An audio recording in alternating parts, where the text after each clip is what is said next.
A terrible accident occurred in the depths of the North Atlantic Ocean when a deep-sea submersible that was carrying a crew of 5 people and was given the name Titan met a catastrophic end close to the remains of the Titanic, which had sunk more than a century ago. And unfortunately, the submersible was involved in a terrible implosion that ended up taking the lives of everyone who was on board. A debris field from the submersible was found after a global search that lasted for 5 days. It was found by a remotely operated diving vehicle that was released from a Canadian vessel.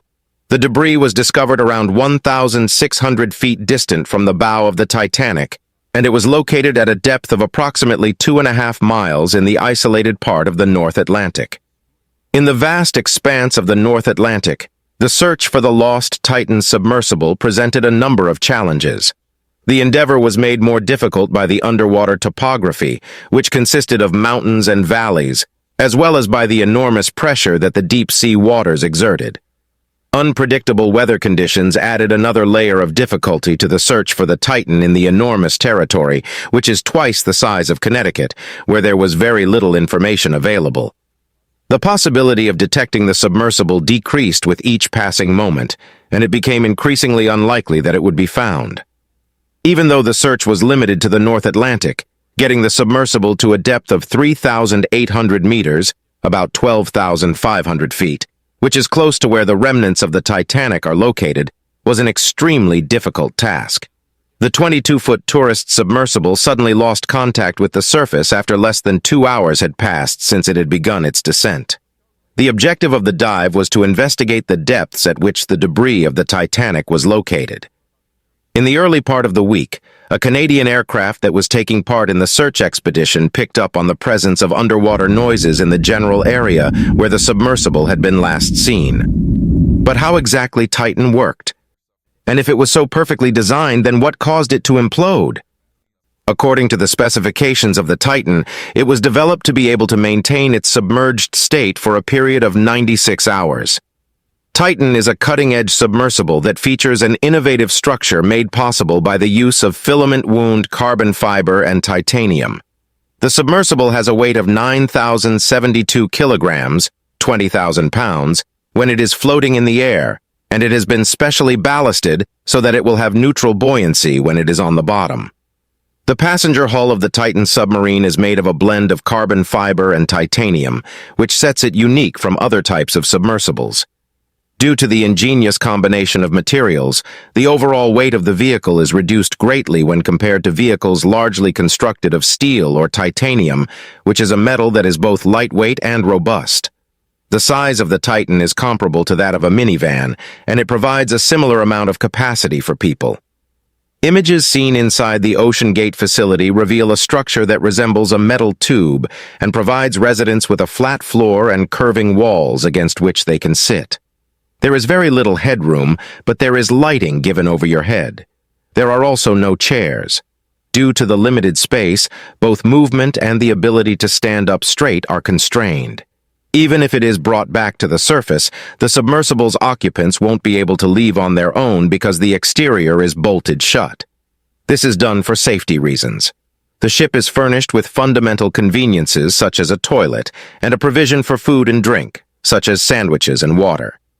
Oceangate has rented an icebreaker that had once been used by the Canadian Coast Guard so that it can be launched from that vessel. This icebreaker was responsible for transporting a large number of people as well as the submersible to the North Atlantic wreck site, which made it possible for the Titan to perform repeated dives. Oceangate highlights the fact that the Titan is the largest deep-diving submersible and has an unequaled safety feature that continuously analyzes the hull's integrity while each dive is being conducted.